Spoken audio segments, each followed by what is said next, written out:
tempo, não. Vambora para o vídeo. Mas quem falou mesmo alguma coisa razoável foi o Crespo, não é, Arnaldo? Pois é. Para comparar, para unir os dois mundos, parecem mundos muito distantes, né? São Paulo Internacional hoje, agora, na tabela e no que fala o Abel, que foi um treinador histórico do Inter, está voltando um desespero completo, e do que fala o Crespo. Mas, curiosamente, o São Paulo e o Inter trocam de técnico mais ou menos ao mesmo tempo nessa temporada. E eles estavam mais ou menos na mesma situação, no campeonato e nas Copas. O plano de saúde é o E o que mais me chama a atenção não é nem a entrevista brilhante do Crespo, mais um após-jogo, é antes do jogo. Ele falou, antes de começar o jogo, antes do 3-0, desse passeio em ritmo de treino. Nós estamos brigando pelo 8º lugar, mas veja quantos pontos tem e como é que é o campeonato do 7º. O 8º não é um lugar de orgulho. E ele fala, e a gente podia estar na situação do Inter e do Santos. O Inter está jogando contra a gente aqui e o Santos é o dono desse estádio. Por pouco o São Paulo não esteve, porque o ano do São Paulo, administrativamente, foi muito parecido com o do Inter. Muito parecido. O presidente do São Paulo e o presidente do Inter podem passar o Réveillon juntos. Eles se merecem. Dar uma palestra junto. Dar uma palestra juntos. Né? E também por conta do trabalho do Crespo, algumas vitórias importantes, o São Paulo chegou aos 45 pontos, como ele diz, 5 rodadas antes do fim. Porque o São Paulo continua mais próximo, está perto do 8º, pode até ficar em 8º, mas está mais próximo da turma de baixo do que do 7º, como ele disse, que é o Fluminense dos Beldia, ou Botafogo, ou Bahia. Então, Tironi, eu acho que para o Inter é o desespero, não depende mais dele, tem que ganhar o jogo do Bragantino e outros dois resultados acontecerem. O Vitória não ganhar do São Paulo é uma delas e o Fortaleza perder para o Botafogo. São possíveis os resultados. São possíveis. É só o Inter que eu não acredito que vai ganhar. Esse que é o lance. Desse jeito, como jogou, não é só taticamente. O Abel fala do emocional. O Inter estava morto. Morto.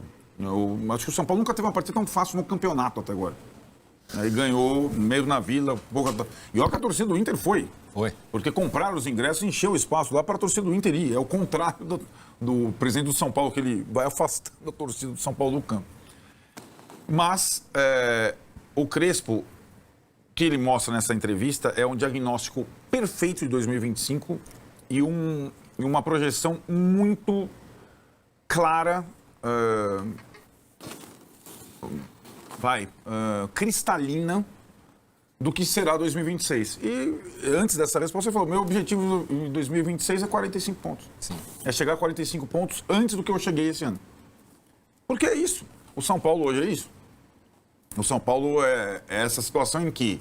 E por que parece ser para ele mais difícil? E ele fala, porque vai começar antes. Porque o Campeonato Paulista vai ser mais difícil. Porque o Brasileiro começa em janeiro. Porque pode ter pré-Libertadores. E o meu time é esse aí, que tem 12 menos todos os jogos machucados. Ontem machucaram mais 2. Né? O Alan Franco saiu no primeiro tempo.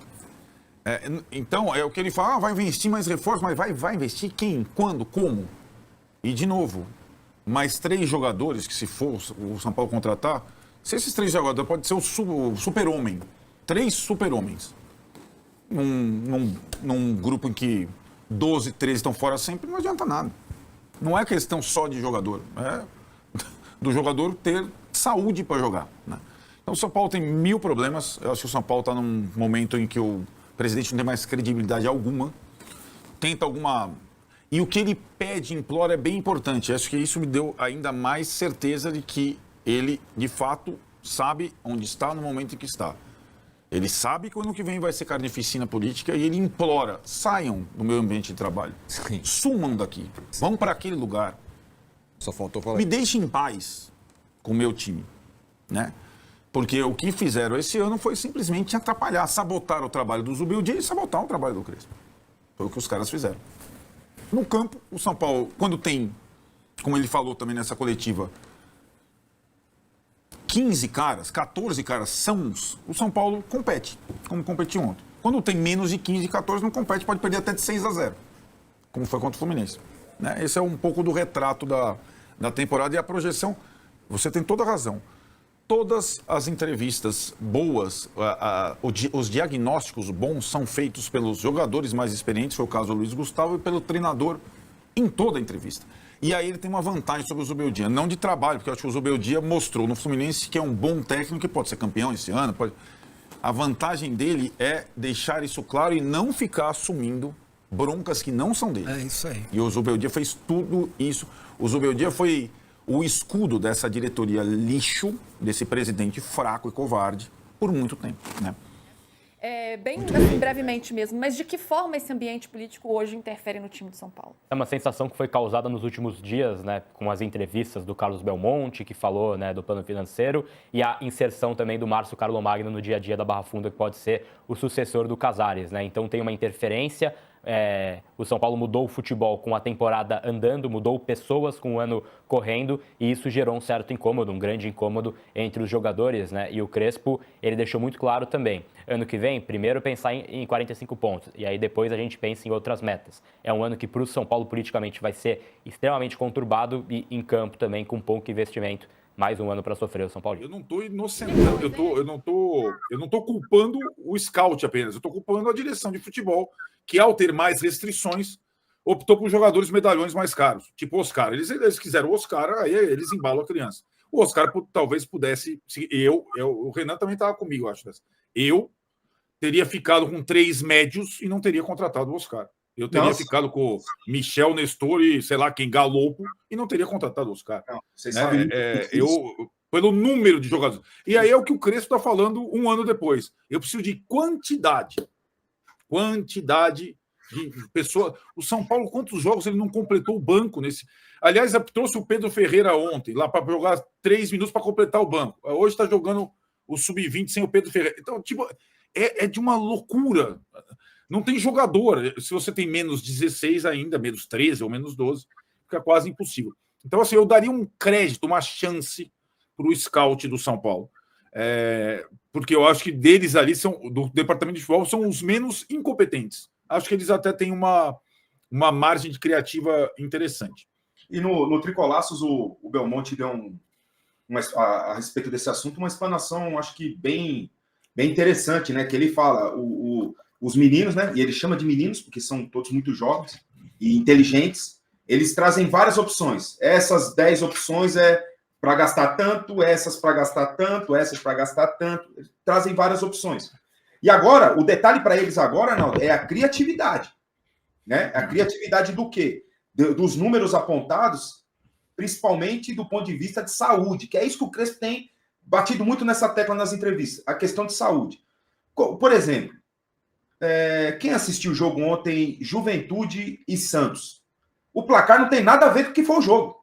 Nada a ver. E o Juventude já rebaixado. Ali tá cheio de jogador que vai te entregar 50 jogos no ano. E é o que o São Paulo tem que ter. Hoje não é, você não tem que olhar se o cara dá caneta, se o cara dá chapéu, se o cara... Não. Você tem que ver o quanto que ele vai te entregar no ano de jogos, quantos minutos jogados. Tem ali o Mandaca, tem ali o Kaique, tem ali o menino Talhari, eu esqueci o primeiro nome dele, o atacante. Gabriel Talhari. Gabriel Talhari. É esse tipo de mercado. Gente, o São Paulo é campeão do mundo com jogador vindo do Goiás. São Paulo é campeão do mundo com jogadores vindo de graça do Goiás. Vários, de uma vez. Certo? Então, o histórico do São Paulo de times vencedores é dessa forma. Não é indo na Europa, não é... Quando o São Paulo repatriou seus jogadores que fizeram história, teve agora o Lucas, que foi importante ali na Copa do Brasil, o Hernanes numa fuga de rebaixamento, o Raí lá em 2000, quando volta da França com o título paulista, 2000 não, 2002, foi isso ou 2000? Ele voltou em 98, mas daí ele ganhou 98 e 2000, né? Mas 98 que ele volta. Só que no geral, não é isso que acontece. No geral, não é isso que acontece. O cara volta pela história que ele teve, ganhando muito dinheiro e não vai mais trazer, obviamente. 10 anos depois, o Cicinho não trouxe o mesmo, o Wilsinho não trouxe o mesmo. A gente vai falar aqui 300 que não trouxeram o mesmo que já tinham feito pelo São Paulo. Então, a criatividade desse pessoal para 2026 tem que ser grande. Tem que ser muito bem trabalhado. Aí, já que esse FIP Barra Funda precisa da aprovação obrigatoriamente do Conselho, quando que será feito isso? Porque a temporada já começou. A temporada não terminou, a temporada já começou. Quando que vai ser isso? Quais jogadores virão? Em que condição? Cara, Pô, a gente tá falando aqui é coisa de maluco, né? Vamos falar a verdade? É coisa de maluco, né? aí.